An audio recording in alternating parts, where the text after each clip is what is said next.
मेरा नाम है सृष्टि और आप देख रहे हैं एबीपी लाइव का खास शो डिजिटल बुलेटिन, जहां हम आपको कराते हैं दिन भर की सारी खबरों से अपडेट। तो आज बुलेटिन में बात होगी संसद में हुए हंगामे की। स्मृति ईरानी वर्सेस कांग्रेस पर भी एक नजर जरूर डालेंगे। आपको ये भी बताएंगे कि क्यों आरजेडी और बीजेपी के विधायकों के बीच हुई लड्डू वाली नोकझोंक। पाकिस्तान से भी एक बड़ी खबर आपके लिए आज बुलेटिन में जरूर शामिल रहेगी। तो चलिए शुरुआत करते हैं।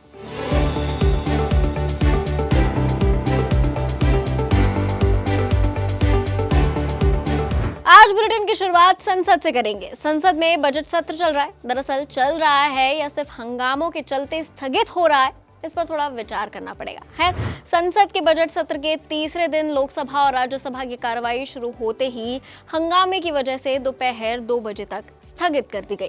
विपक्ष के नेताओं ने अडानी मामले की जेपीसी से जांच की मांग को लेकर हंगामा किया, तो वहीं बीजेपी ने राहुल के लंदन वाले बयान को लेकर खूब मुद्दा उठाया। संयुक्त समिति के जो हिंदी और अंग्रेजी संस्करण के प्रतिवेदन प्रस्तुत करता हूँ। आइटम नंबर 8 चंद्र प्रकाश जोशी महोदय, में आज के आदेश पत्र के क्रमांक संख्या 8 पर विपक्ष के नेताओं ने अडानी मामले की जेपीसी से जांच की मांग को लेकर हंगामा किया। वहीं ईडी और सीबीआई को भी घसीटा। यही नहीं, 17 विपक्षी पार्टियों के सांसदों ने बुधवार को संसद भवन से ईडी दफ्तर के लिए मार्च निकाला, लेकिन विजय चौक पर ही दिल्ली पुलिस ने उन्हें धारा 144 का हवाला देते हुए रोक दिया। विजय चौक पर रोके जाने से खफा सांसदों ने वहीं पर नारेबाजी शुरू कर दी। रोके जाने पर कांग्रेस अध्यक्ष मल्लिकार्जुन खड़गे ने कहा, 200 सांसदों को रोकने के लिए 2000 पुलिस वाले क्यों लाए गए हैं, जरा सुनिए। देखो, ये सरकार एक तरफ लोकतंत्र पर विश्वास रखने की बात करती है, दूसरे तरफ पीसफुल प्रोटेस्ट वो भी एमपीज जो जनता से चुने हुए जिम्मेदार लोग अपनी बात रखने के लिए ईडी ऑफिस में जब जाना चाहते हैं, मेमोरेंडम देना चाहते हैं, उसको भी अगर अवकाश नहीं मिला और उनको रोका गया तो ये ठीक नहीं है और इसका कंडम करते हैं हम। और हमको जाना देना चाहिए था। हम तो वहाँ जाकर तो पीसफुली मेमोरेंडम देकर अपनी बात रख के वापस आते थे, लेकिन ईडी ने भी मना कर दिया। वो बोले हमारे को इत्तला नहीं है, हालांकि हमने इत्तला पहले ही भेजा है। सरकार तो विजय चौक से पहले ही रोक दिया। तो ये दिखाता है कि लोकतंत्र खतरे में है। अगर कोई बोले उसको देशद्रोही बोलते हैं। आज सुबह ही कांग्रेस राष्ट्रीय अध्यक्ष मल्लिकार्जुन खड़गे के निवास पर विपक्षी दलों के नेताओं की बैठक हुई थी, जिसके बाद इस मार्च को निकालने पर फैसला लिया गया। आपको बता दें कि सिर्फ यही मुद्दा नहीं, आज टीएमसी के नेताओं ने भी संसद भवन के बाहर महंगाई के मुद्दे पर जमकर प्रदर्शन किया था। वहीं सत्ता पक्ष ने लंदन में राहुल गांधी के दिए बयान पर माफी की मांग की। इससे पहले सोमवार और मंगलवार को भी संसद में कार्यवाही हंगामे की भेंट चढ़ गई थी। चलिए अगली खबर की तरफ बढ़ते हैं। राहुल गांधी के लंदन में दिए गए बयानों को लेकर देश में बवाल मचा हुआ है। सत्ता में बैठी भारतीय जनता पार्टी बार बार राहुल गांधी से माफी की मांग कर रही है। बीजेपी नेताओं ने संसद में इस मुद्दे पर जमकर हंगामा भी किया। इस कड़ी में केंद्रीय मंत्री स्मृति ईरानी का बयान भी सामने आ गया है। स्मृति ईरानी ने एक प्रेस कॉन्फ्रेंस कर राहुल गांधी पर तीखे हमले किए, लेकिन बात यही नहीं रुकी। अब कांग्रेस ने भी केंद्रीय मंत्री स्मृति ईरानी के पुराने बयान खोल डाले हैं और सवालों की बौछार कर दी है। चलिए पहले आप ये सुनिए कि आखिर स्मृति ईरानी ने राहुल गांधी पर क्या आरोप लगाए। उसके बाद आपको दिखाएंगे कि कैसे कांग्रेस ने इस पर जमकर पलटवार किया। राहुल गांधी ने एक ऐसे देश में जाकर विदेशी ताकतों का आह्वान किया जिसका इतिहास रहा है भारत को गुलाम बनाने का। भारत की लोकतांत्रिक व्यवस्थाओं की धज्जियां उड़ाते हुए राहुल गांधी ने यह खेद व्यक्त किया कि क्यों विदेशी ताकतें आकर भारत पर धावा नहीं बोलती। उनका द्वेष प्रधानमंत्री मोदी जी के लिए भारत के प्रति द्वेष में तब्दील हो चुका है। राहुल गांधी का संसदीय परंपरा का अपमान करना ऐसे राष्ट्रभक्तों का, उनके बलिदानों का और देश की लोकतांत्रिक व्यवस्था का और देश के हर नागरिक जो वोट करने जाता है उसका अपमान है। संसद से भागने की बजाय आकर संसद में माफी मांगे। स्मृति ईरानी का राहुल गांधी पर सीधा हमला 2024 लोकसभा चुनावों की नजर से भी बड़ा हो जाता है। पिछले आम चुनावों में स्मृति ईरानी ने कांग्रेस नेता राहुल गांधी को अमेठी से हरा दिया था। अब एक बार फिर सभी पार्टियां चुनाव को केंद्र बिंदु बनाकर ही एक एक कदम रख रही हैं। खैर, कांग्रेस कौन सा इस पर चुप रहने वाली थी। कांग्रेस नेता सुप्रिया श्रीनेत ने स्मृति ईरानी पर जमकर हमला बोला। स्मृति ईरानी की एक पुरानी वीडियो शेयर की जिसमें वो 13 रुपए किलो शक्कर का वादा करती नजर आ रही हैं। पहले ये वीडियो देखिए और फिर सुनिए इस पर सुप्रिया श्रीनेत ने क्या कहा। 40 की मिल रही है। मोदी का संदेश है 6 तारीख को कमल का बटन दबाओ और 13 रुपए किलो में शक्कर खाओ।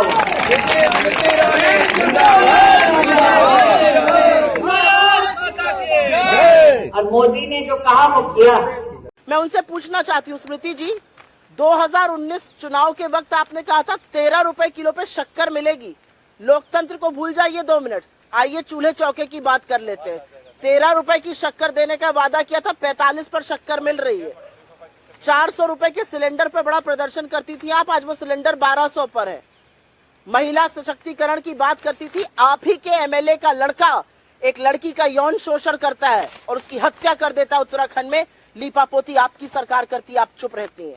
आपका विधायक दोषी पाया जाता है रेप का, आप चुप रहती हैं। आपके नेताओं के ऊपर यौन शोषण के आरोप रखते हैं, आप चुप रहती हैं। तो ये सिलेक्टिव आउटरीच जो स्मृति ईरानी का है वो सर्वथा गलत है। आज देश भर में प्रदर्शनों का बड़ा माहौल रहा। पक्ष विपक्ष के बीच खूब घमासान की तस्वीरें भी सामने आई। दिल्ली में क्या हुआ ये तो हमने आपको बता दिया। चलिए अब आपको बिहार विधानसभा भी ले चलते हैं। बीजेपी और आरजेडी विधायकों में बुधवार को विधानसभा परिसर में तीखी नोकझोंक हुई। बीजेपी विधायक आंदोलन कर रहे थे, पोर्टिको में बैठे थे। इसी दौरान जब खबर सामने आई कि लालू यादव, राबड़ी देवी और मीसा भारती को राउस एवेन्यू कोर्ट से जमानत मिल गई है, तो आरजेडी के विधायक लड्डू खिलाने पहुंच गए। इसी को लेकर नोकझोंक शुरू हो गई। जरा देखिए रिपोर्ट। बताया जा रहा है कि विधानसभा पोर्टिको में आरजेडी के विधायक मनोज यादव विजय सम्राट लड्डू लेकर आ गए थे। उन्होंने बीजेपी विधायकों के पास जाकर कहा कि खा लीजिए, लालू राबड़ी को जमानत मिल गई है। बीजेपी के सभी विधायक वहीं धरने पर बैठे थे। इस दौरान बीजेपी विधायक हरिभूषण ठाकुर बचौल ने गुस्से में लड्डू को उछालकर गिरा दिया। इसके बाद तीखी नोकझोंक शुरू हो गई। नेता प्रतिपक्ष विजय कुमार सिन्हा ने कहा कि सदन सुचारू रूप से चलाने के लिए वो मांग कर रहे हैं, लेकिन विपक्ष को बोलने नहीं दिया जा रहा। उन्होंने लखेंद्र पासवान को निष्कासित किए जाने पर भी बयान दिया। कहा कि विधानसभा में अध्यक्ष ने एक तरफा कार्रवाई की है, जिसने उत्तेजित किया और गाली दी, उस पर कार्रवाई होनी चाहिए। सदन में कहा कि दोनों से खेद व्यक्त करवाया जाए। यही नहीं, लड्डू खिलाने वाली बात पर कहा कि ये तमाशा किया जा रहा है। हम लोग धरने पर बैठे थे तो बाहर आकर डिस्टर्ब कर रहे थे। ये गुंडा राज है, ये नहीं चलेगा। इस दौरान बीजेपी के एक विधायक ने भी कह दिया कि लड्डू नशीला था, जहरीला था। वहीं विधायक अरुण सिन्हा ने कुर्ता फटने पर कहा कि ये लोग यानी आरजेडी के विधायक मजाक करने के लिए लड्डू लाए थे। धरना दे रहे विधायकों ने कहा कि ऐसा मत करिए, आप लोग वापस जाइए। हमने भी यही बात कही तो लड्डू लेकर आए सदस्य ने कहा कि आप इस तरफ से जाइए और कुर्ता पकड़कर पीछे से खींच लिया और कुर्ता फट गया। ये लोग लड्डू बांटने का तमाशा कर रहे थे और कल पानी बांटने का तमाशा कर रहे थे। आपको बता दें कि जमीन के बदले नौकरी मामले में आरोपी लालू प्रसाद यादव, मीसा भारती और राबड़ी देवी बुधवार की सुबह राउस एवेन्यू कोर्ट पहुंचे थे। उन्हें कोर्ट से 50,000 रुपए के पर्सनल बॉन्ड पर जमानत मिल गई। सीबीआई ने चार्जशीट में कुल 16 लोगों को आरोपी बनाया था। अब बिहार में इस मुद्दे पर राजनीति गरमाई हुई है। चलिए अब बात कर लेते हैं उत्तर प्रदेश की। समाजवादी पार्टी के अध्यक्ष अखिलेश यादव ने बीते दिनों बीएसपी को बीजेपी की बी टीम बताया था। अब सपा प्रमुख के आरोपों पर बसपा चीफ मायावती ने प्रतिक्रिया दी है। उन्होंने कहा है कि सपा द्वारा आरोप लगाना गलत है, वे द्वेषपूर्ण है। मायावती ने आरोपों पर जवाब देते हुए कहा, बीजेपी, सपा और कांग्रेस सभी घोर जातिवादी और बहुजन विरोधी पार्टी हैं। कोई कम है तो कोई ज्यादा है। इसके अलावा सपा द्वारा विदेशपूर्ण आरोप लगा देने से काम नहीं चलेगा, बल्कि यूपी और देश भी ये देखना चाहते हैं कि कौन किसकी बी टीम है और अभी भी उसी रूप में सक्रिय है। जरा देखिए आगे रिपोर्ट। दरअसल अखिलेश यादव ने अपने बयान में कहा था, पिछले विधानसभा चुनावों में बीजेपी दफ्तर ने बसपा के उम्मीदवारों को अंतिम रूप दिया। बसपा के उम्मीदवार जीत के लिए नहीं बल्कि सपा के उम्मीदवारों को जीतने से रोकने के लिए मैदान में उतारे गए थे। बसपा बाबा साहेब भीमराव अंबेडकर और उनके संस्थापक काशीराम के रास्ते से भटक गई है। बसपा ने भाजपा के साथ साठगांठ की है और उसकी बी टीम के रूप में काम करती है। जबकि आरोपों का जवाब देते हुए उमाशंकर सिंह ने कहा था, सपा प्रमुख खुद बीजेपी की बी टीम है। सपा बीजेपी के साथ मिलकर काम कर रही है और अखिलेश यादव खुद बीजेपी की बी टीम है। 2017 में सरकार बनते ही बीजेपी ने अखिलेश यादव के कई कामों की जांच शुरू कराई थी, लेकिन आज तक एक भी जांच में निर्णय सामने नहीं आया।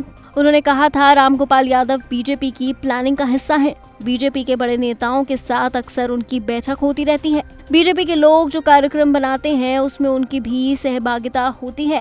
अखिलेश यादव कहीं उनके लिए खड़े नहीं हो सकते, वो केवल अल्पसंख्यक वर्ग का इस्तेमाल करते हैं। चलिए अब बात पाकिस्तान की कर लेते हैं। पाकिस्तान के पूर्व प्रधानमंत्री इमरान खान की गिरफ्तारी पर लाहौर में बवाल मचा हुआ है। इमरान को गिरफ्तार करने की कोशिश पिछले कई घंटों से जारी है। जब तक ये वीडियो रिकॉर्ड हुआ है तब तक गिरफ्तारी की कोई खबर सामने नहीं आई है।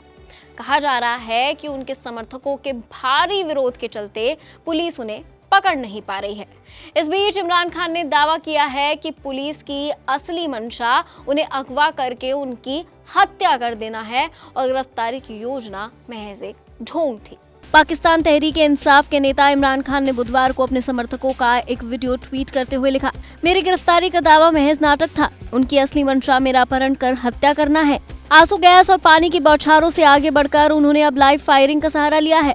मैंने कल शाम एक बॉन्ड पर साइन किए, लेकिन डीआईजी ने उसे लेने से भी इनकार कर दिया।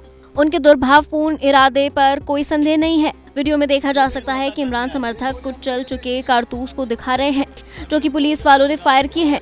इमरान समर्थकों का कहना है कि पुलिस वालों ने बेहद क्रूरता से उन्हें मार भगाने की कोशिश की। पुलिसकर्मी चाहते थे कि इमरान समर्थक इमरान को अकेला छोड़ भाग जाएं ताकि वो इमरान को अगवा कर लें। ये वीडियो इमरान खान ने खुद ट्वीट किया है और लिखा है कि कारतूसों के खोके पुलिस के दुर्भावपूर्ण इरादों को जाहिर करते हैं। बता दें कि मंगलवार दोपहर को इस्लामाबाद की पुलिस कोर्ट से गिरफ्तारी वारंट लेकर इमरान को गिरफ्तार करने लाहौर पहुंची थी। इमरान लाहौर के जमान पार्क आवास पर रहते हैं। उन्हें जब पुलिस के आने की भनक लगी तो उन्होंने सोशल मीडिया पर अपने समर्थकों से फौरन जुटने का आह्वान किया, जिसके बाद बड़ी संख्या में इमरान की पार्टी पाकिस्तान तहरीक-ए-इंसाफ के कार्यकर्ता और नेता उनके लाहौर वाले आवास पर इकट्ठा हो गए। वहाँ पुलिस की उनसे जोरदार झड़प हुई। कई घंटों तक संघर्ष होता रहा। पत्थरबाजी में कई पुलिस वाले जख्मी हो गए। उन्हें हॉस्पिटल ले जाया गया। वहीं पुलिस ने आंसू गैस, वाटर कैनन और गोलीबारी का सहारा लिया। फायरिंग में कई इमरान समर्थक भी घायल हो गए। पुलिस और कमांडो की टीम ने हेलीकॉप्टर से भी इमरान पर निगरानी की, लेकिन इस हाई वोल्टेज ड्रामे के बावजूद पुलिस इमरान को गिरफ्तार नहीं कर पाई। फिलहाल इस बुलेटिन में इतना ही। अगर वीडियो अच्छा लगा हो, इन्फॉर्मेटिव लगा हो तो वीडियो को लाइक करना, शेयर करना, वीडियो पर कमेंट करना ना भूलें। चैनल को सब्सक्राइब करें।